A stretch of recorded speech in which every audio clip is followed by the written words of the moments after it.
Hi. In this video, I wanted to take a look at some more problem solving with constant acceleration.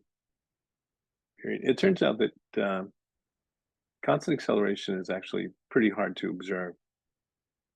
If you were driving it and you were stopped at a traffic light, when the light turns green, you would accelerate, you would experience some acceleration, but it's not likely to be constant. In fact, that's a good thing because if you were to accelerate at a constant rate for any period of time, you're likely to wind up in trouble.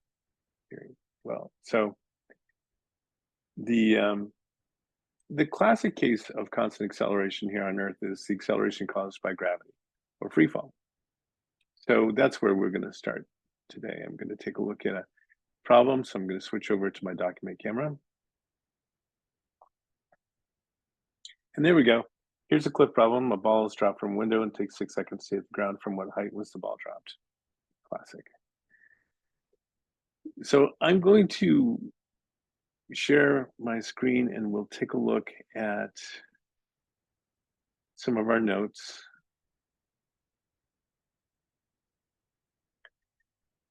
And let me just rewind for a second. In the previous video, we were taking a look at these kinematic equations, they're called. And you can see that we have a term that's built into our motion equation that is 1/2 at squared. And the reason why the t squared is there is because if you're accelerating, you're going faster with every second. So we need to account for that increase in speed. So that's where the 1/2 at squared comes from. And then the rest are pretty much just algebraic manipulations of the same thing. But what happens is that with each one of the equations, you can see that one of the key variables is missing. So now when we're talking about falling objects, we're going to have the caveat that all things fall with the same rate of acceleration, as long as we're not talking about air resistance. Air resistance makes things very complicated. And with physics, when we're just starting to learn about something, we try and take the simplest case. So with falling objects, we'll notice that the acceleration is about 9.8 meters per second squared, pretty close to 10. So that means in free fall, objects gain 9.8 meters per second every second as they fall. And so that means that they gain greater and greater distance. So now we can modify those kinematic equations for free fall. And again, I'll just point out that with each algebraic permutation, one of the variables is missing. So if that piece of information is one of the things that we don't know in our problem solving, then we can avoid that. All right, well, let's go back to our problems and we're just going to do 3 examples really quick. First of all, I'm going to make note of the fact that with our vertical displacement, the delta y, we can also write that as y minus y0. With deltas in science, we always do what we have now minus what we originally had. So now let's go ahead and write down these variables that's happening. And so I'm going to have initial height, final height, initial velocity in the y direction, final velocity in the y direction. I don't have to write down g because I know what that is. And then time.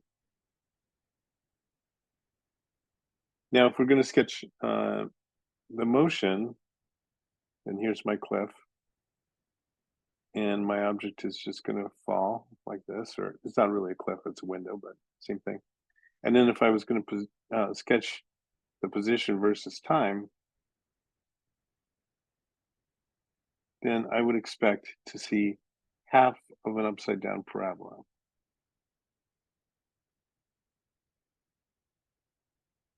Okay, good. Well, let's go back and see what we can figure out. So time is 6 seconds, of course. And it's not thrown up in the air or thrown down, so we can assume the initial velocity is 0. And then in terms of these 2 numbers, one of them has to be the thing we're looking for, and the other one would be a known. So let's suppose that our initial height is up here, and that's what we're looking to find. So we'll call that question mark. And then the final height would be 0. But it's just as convenient to call our final height question mark and our initial height 0. So both of those work. It's just that if I approach things this way, I'm going to get a positive answer. If I approach things this way, I'm going to get a negative. So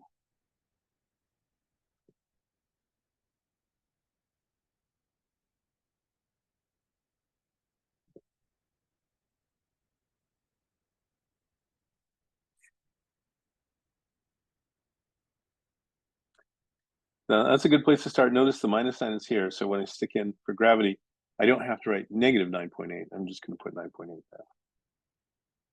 And so let's go ahead with this first approach where the y0 is what I'm looking for, and the final height is 0. So 0 equals y0. The initial velocity in the y direction is 0. And then I have minus 1/2 g, which is 9.8. Again, the minus sign's already there, so I don't have to put a negative 9.8. And then the time is 6 squared.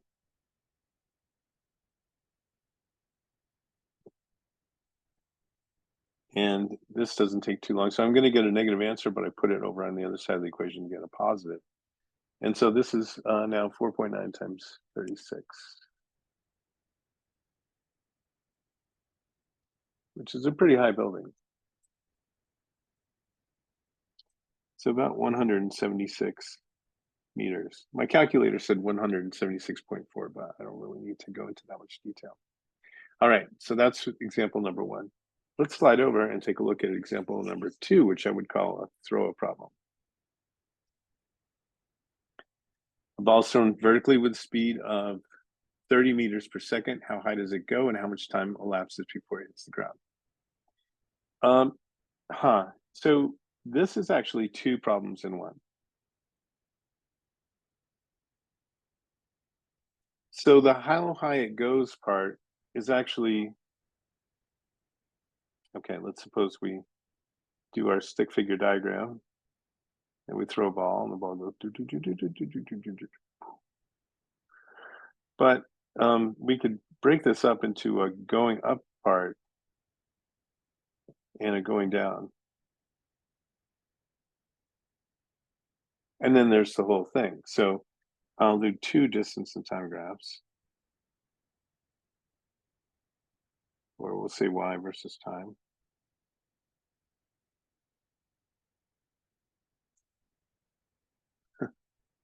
Sorry, left-handed, you get a good shot of my hands.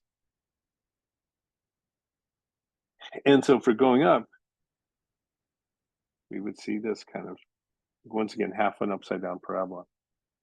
But for the up and down, we put those together.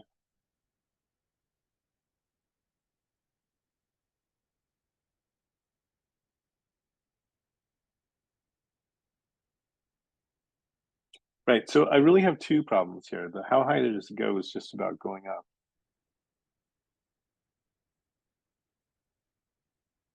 And so I'm gonna write my initial conditions, y.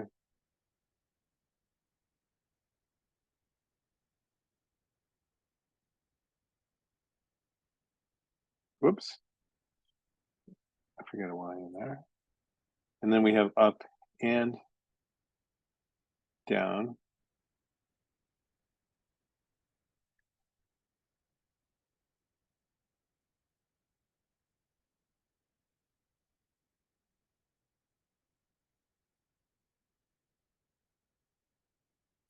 Okay, 30 meters per second. So that's the initial velocity in the y direction. And then at its highest point, our velocity is equal to 0.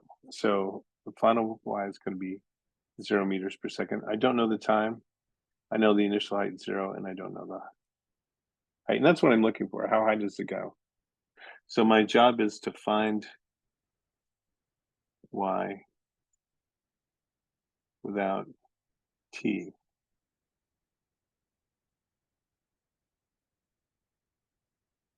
And the best choice for that is this one, vy squared equals v0y squared minus 2 g delta y. Delta y is what I'm looking for. The final height is 0 equals 30 squared minus 19.6 times y. 19.6 comes from 2 times 9.8. Okay, so I'm going to do 30 squared and divide that by 9.8. Sorry, 19.6.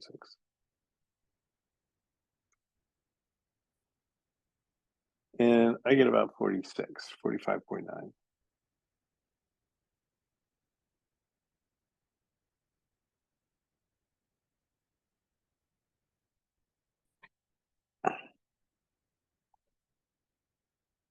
Okay, so now for the up and down, these are both going to be 0 because it lands back at the same height it took off from. And the initial velocity is still 30. The final velocity, I don't know, because it's going up and then back down again. And the time, I don't know, but that's what I'm looking for. So I need to find t without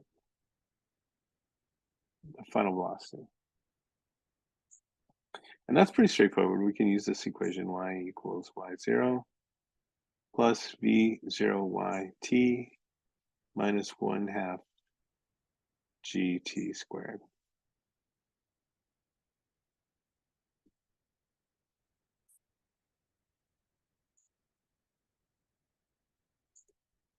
Okay, well, I've got a bunch of zeros here. So 0 equals, and then I have 30t minus 4.9 t squared. Put them on opposite sides. So 4.9 t squared equals 30 t. I can divide both sides by t and cancel one of them. And then t is just 30 divided by 9.8, 4.9 rather. 6.1 seconds.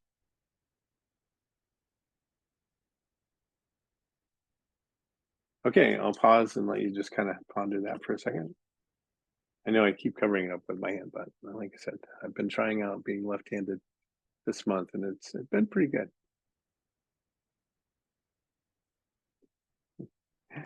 Okay, as always, please email with questions. Hope you have a great day.